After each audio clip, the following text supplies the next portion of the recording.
Kita cangkok ginjal juga setiap tahun ada. Kita untuk pelayanan kanker, kita paling bagus, paling produktif.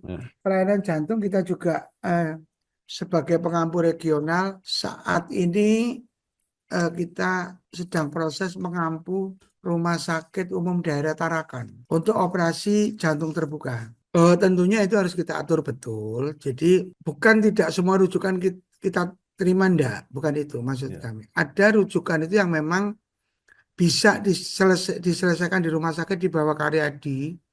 Itu kebanyakan dirujuk. Nah itu kami coba mengembalikan ke kitohnya ya istilahnya. Ke kitohnya. Jadi nggak bisa ini nggak harus di Karyadi, ini di tempatmu cukup. Nah gitu loh. Ini yang sedang kami tata juga, termasuk kami juga akan berusaha untuk mengampu rumah sakit daerah. Biar rumah sakit daerah kemampuannya meningkat. Kalau memang dikategorikan rumah sakit kelas B ya, B beneran lah gitu loh. Telah terbit Majalah Kampus Indonesia edisi ke-8 Juni 2025 dengan topik Direktur Eksekutif BAN PT mengatakan bahwa masalah anggaran masih menjadi kendala proses akreditasi. Pernyataan Ketua Aptisi tentang penurunan mahasiswa perguruan tinggi swasta dalam 10 tahun terakhir. Universitas Lambu Mangkurat, Universitas Sains Al-Quran, Universitas Sangga Buana, dan Universitas Siliwangi yang mencapai akreditasi unggul di level institusi. Untuk informasi dan pemesanan bisa menghubungi kontak yang ada pada video.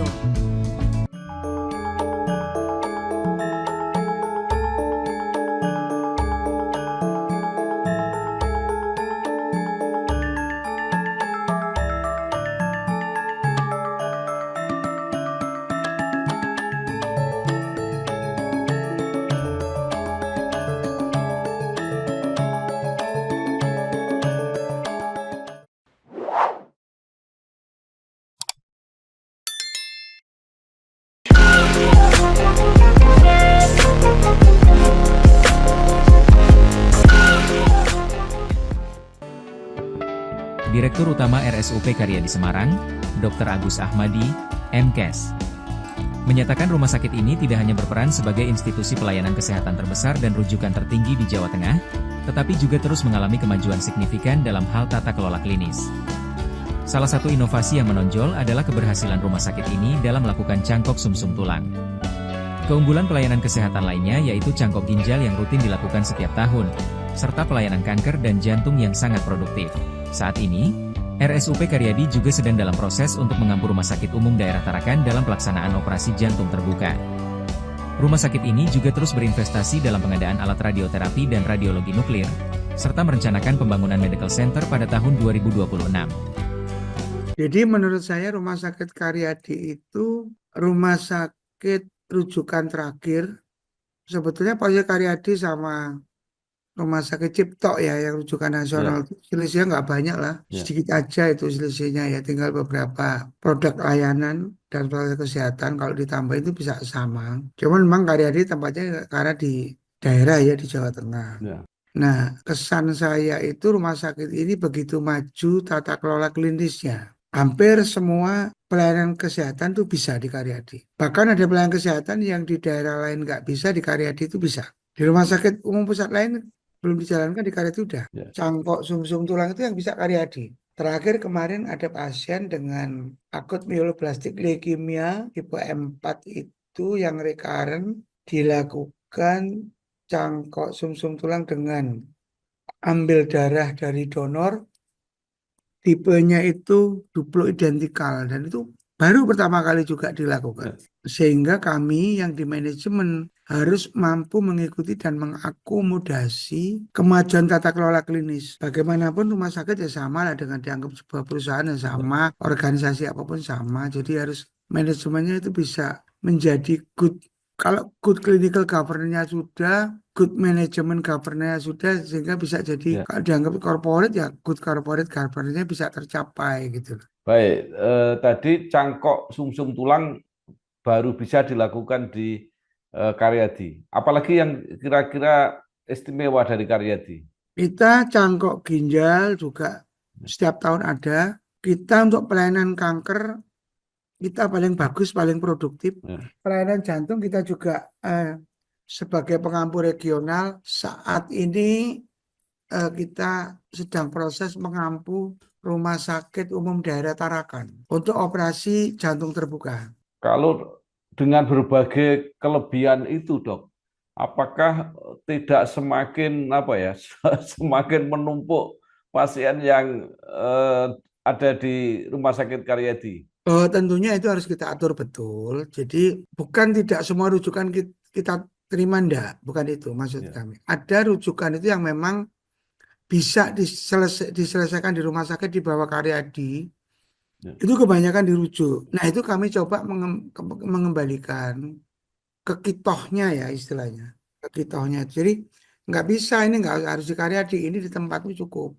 ya. Nah gitu loh. Ini yang sedang kami tata juga, termasuk kami juga akan berusaha untuk mengampu rumah sakit daerah biar rumah sakit daerah kemampuannya meningkat. Kalau memang dikategorikan rumah sakit kelas B ya B beneran lah gitu loh. Lalu mengenai tadi mengampu atau mungkin membina rumah sakit yang ada di bawah Karyadi, itu tekniknya seperti apa? Sistemnya seperti apa? Ya biasanya nomor satu mungkin kita lakukan visitasi, fasilitasnya yang kurang apa, sarana prasarana yang kurang apa, kemudian SDM-nya kompetensinya sampai di mana. Kalau nggak ada ya kita pinjemin dulu SDM, ambil dia sekolah misalnya Ya. nyekolahkan. Kita dorong untuk seperti itu gitu loh. Lalu prosesnya seperti apa, Dok? Kalau rumah sakit ada yang merasa memerlukan tadi apa pembinaan tadi atau dukungan, itu apakah harus mengajukan atau seperti apa? Biasanya dari Kemenkes sudah dibagi-bagi, Oh. area dan zonanya sudah dibagi-bagi. Nah, dengan situasi semacam ini, eh, sekarang seperti apa keadaan di Rumah Sakit Karyadi? Kan banyak sekali yang sampai antri, kadang-kadang nggak dapat kamar dan sebagainya itu. Kita tetap, jadi gini, tetap kita itu menggolongkannya kan tetap kegawatan ya. Kegawatan tetap kita Ya, utamakan, tidak bisa ndak. Terus kegawatan itu yang mengancam nyawa sampai kecacatan. Kalau mau orang awam bilang dihubungkan dengan keparahan. Kemudian progresivitas penyakitnya ya, harus kita tata betul. Karena bed kita hanya 1187 kalau nggak salah. Ya harus kita antrikan. Jadi ya, tetap kita antrikan tapi yang aman, nggak bisa ndak. Kalau dirasa, oh ini kalau menunggu lama-lama, gradasi penyakitnya jadi naik. Ya, secara medis ya, kita ngomong secara medis, ya, bukan cara yang lain. Itu pasti akan kita tangani segera. Oh ini bisa menunggu, ya menunggu. Oh ini bisa di rumah sakit kelas B ini, ya udah kita serahkan ke sana. Biar bebannya tidak semua ke Karyadi kasihan. Yang ya, membutuhkan Karyadi kan semua masyarakat, khususnya Jawa ya. Tengah kan membutuhkan Karyadi. Dok, lalu sistem pengelolaannya seperti apa? Kalau mereka sudah terlanjur sampai di Karyadi, tapi ternyata tadi menurut antrian tingkat kegawatannya sebenarnya masih bisa ditangani di daerah. Tetap kita asesmen pasien itu, tetap kita asesmen, tetap kita obati kalau dia yang tidak gawat dan bisa Ya. dikembalikan, kita stabilkan, kita kembalikan juga tidak apa-apa. RSUP Karyadi turut menyelenggarakan program pendidikan dokter spesialis, PPDS, dengan komitmen untuk memastikan setiap lulusannya memiliki kompetensi yang sesuai dan dibutuhkan di dunia medis. Setiap harinya, rumah sakit ini melayani ribuan pasien. Untuk pelayanan rawat jalan saja, jumlahnya mencapai sekitar 2.800 pasien per hari, dengan sekitar 70% diantaranya merupakan peserta Jaminan Kesehatan Nasional, JKN. Silakan masyarakat mengakses semua pelayanan Karyadi, baik yang JKN maupun non-JKN. Kami siap membantu masyarakat untuk menjadi sehat, tegasnya.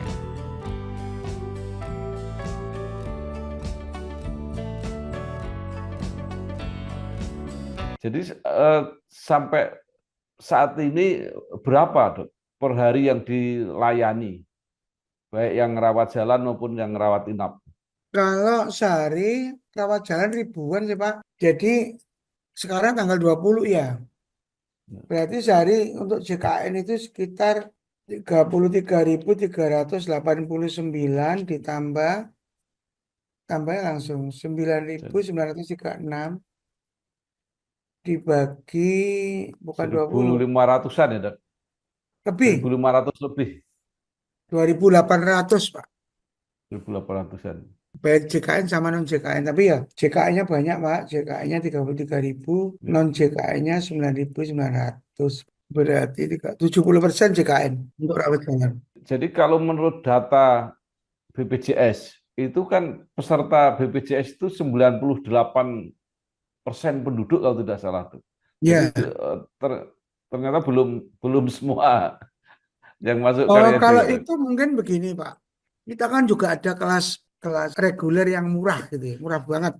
Iya, kelas 3 lah yang gampangan ya. Orang daripada ke JKN bulat-bulat, prosedurnya kan memang kalau Oh iya iya iya ribet iya. gitu ya. Harus minta rujukan Iya kemana-kemana kan nggak bisa langsung juga ke Karyadi. iya Karyadi iya. kan A. Dari puskesmas ke D atau ke C, ke C ke B, B Iya. ke A.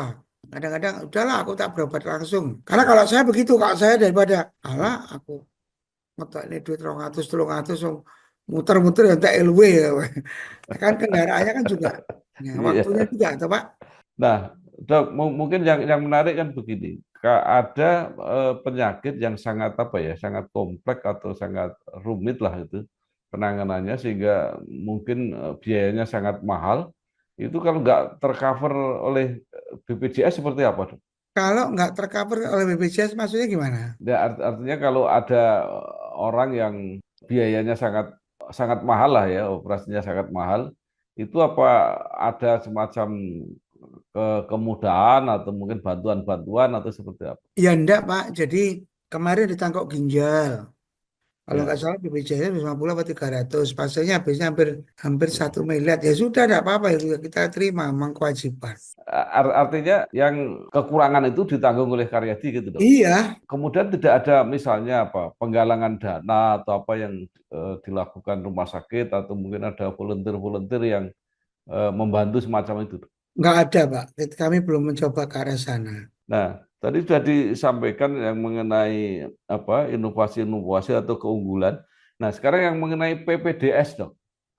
Ini kan sedang hangat, apalagi untuk Rumah Sakit Dr. Karyadi. Kalau nggak salah ada PPDS yang sampai dihentikan. Itu seperti apa, Dok? Sebetulnya kan kemauannya Pak Menteri itu sangat bagus, Pak. Menurut saya ya, menurut saya. Pak Menteri itu kan pengen pendidikan itu betul-betul pendidikan. Orang tidak lulus ya karena memang dia tidak mampu secara kemampuan berpikirnya. Kalau lulus ya memang dia lulus karena mampu secara kompetensinya. Tidak ada embel-embel yang lain. Kan itu kemauannya Pak Menteri. Karena Pak Menteri kan pengen seluruh daerah di Indonesia itu juga mendapatkan dokter gitu loh, mendapatkan Ya, yang sama. Pak Menteri itu tahun 2022 apa 2023 ya sebelum saya di sini katanya udah betul-betul harus zero bullying, zero bullying. Nah, saya masuk 1 Agustus kalau tidak salah tanggal 5 apa tanggal ya 3 apa 5 gitu yang bunuh diri itu. Ya kan sampai terjadi macam-macam. Nah, sekarang kita mengantisipasinya supaya itu tidak ada lagi bullying ya, itu. Pendidikan itu seperti harapannya Pak Menteri. Jadi dokter itu memang betul-betul bisa belajar dengan enak tanpa ada bullying dan sebagainya, dan sebagainya. Itu kami menyiapkan namanya action plan. Kami dengan Undip sih. ya, Tapi tentunya kami adalah menyiapkan action plan kewajiban kami. Action plan kewajiban kami, Undip juga menyiapkan action plan kewajibannya Undip. ya, Kan seperti itu aja Pak. Kami untuk action plan sesuai dengan PKS yang paling baru, dengan dikti itu, semua sudah kami penuhi. Sudah ada, kami tinggal menjalankan aja. Hanya satu yang belum kami penuhi, tapi karena memang belum dijalankan. Kalau pendidikannya sudah dijalankan, itu akan kami penuhi. Jadi nanti misalnya kamar jaga, tidak ada lagi petugas yang dibayar oleh PPDS. Yang bayar hmm, kami, ya, air yang menyediakan kami, wifi ya, yang menyediakan kami. Jadi tidak ada lagi misalnya urunan-urunan ya, urunan-urunan dari PPDS. Bahkan yang belum kami jalankan, tapi sudah kami siapkan hitungannya sudah ada. ya, Begitu masuk sudah kami akan bayarkan yaitu honor untuk PPDS. Kami ya, nyontoh rumah sakit pusat daerah di Jawa Timur yang juga sudah memberikan hal yang sama untuk para ya, PPDS. Jadi biar PPDS kami berikan PPDS yang jaga kami berikan makan juga. ya. Selain honor kita berikan makan. Jadi PPDS nggak perlu beli-beli lagi, nggak perlu Ya. urunan lagi gitu loh. Ya, Harapannya seperti itu. Jadi kami serius untuk menghilangkan bullying ini. Kemarin Ya. bahkan kami rapat dengan Dewas kami, Bu Irjen juga kami lapori karena Bu Irjen sangat komit terhadap perbaikan ini. Nggak boleh ada bullying lagi gitu. Baik dok, mungkin terakhir apa saja yang menjadi program-program unggulan yang akan dilaksanakan selama masih masa bakti dokter di Rumah Sakit Karyadi? Jadi gini Pak, saya kan adanya di manajemen nih. Saya pengen Karyadi ini sehat. Artinya tata kelola klinisnya maju, tata kelola manajemennya juga maju. Itu aja. Rumah sakit Ya, Karyadi yang sehat. ya, ya baik. Nah, sekarang ini mungkin bagi saya atau banyak orang, apakah kalau direktur Rumah Sakit Karyadi itu juga tidak langsung membawai klinis atau yang klinis itu ada pemimpinnya sendiri? Semua mesti saya membawai Pak semuanya. Cuman kan Ya, ada ya, hierarki, ya. ya kan? Ada namanya saya dirut, ada namanya Ya. direktur medik keperawatan. Oh. Di mana direktur medik keperawatan itu pasti membawai pelayanan. Itu Pak. Ya, kalau apa program-program yang kelihatan yang konkret gitu ada nggak dok? Misalnya penambahan bed atau mungkin penambahan apa peralatan baru dan Oh ya sebagainya. ada Pak. Jadi kami sedang nambah alat kateterisasi jantung. Jadi beli satu, terus kami dapat lagi hibah satu. Karena memang produktivitasnya Hmm. tinggi. Jadi beli satu, dapat hibah satu. Jadi total kami nanti ada 5. Kemudian kami juga nambah alat radioterapi. Satu sama radiologi nuklir satu. Terus untuk 2026 kami akan membangun namanya medical center, Pak. Dari medical center itu nanti kami akan menambah 300 tempat tidur. Baik, terima kasih eh, dok. Apa mungkin ada yang masih ingin disampaikan kepada eh, masyarakat pada umumnya yang dilayani oleh Rumah Sakit Karyadi? Silakan masyarakat mengakses semua pelayanan Karyadi, baik yang JKN maupun non-JKN. Kami siap membantu masyarakat untuk menjadi sehat. Tugas kami kan itu, Pak. Baik, terima kasih sekali Dr. Agus Ahmadi MKes, Direktur Utama RSUP Dr. Karyadi Semarang. Mudah-mudahan informasi yang disampaikan ini benar-benar menambah pengetahuan masyarakat dan memanfaatkan sebaik-baiknya sesuai prosedur dan tahapan yang sudah diatur menurut tata kelola dan regulasi yang ada. Sekali lagi terima kasih dok, sukses, selamat bekerja, selamat berjuang. Wassalamualaikum warahmatullahi wabarakatuh. Waalaikumsalam.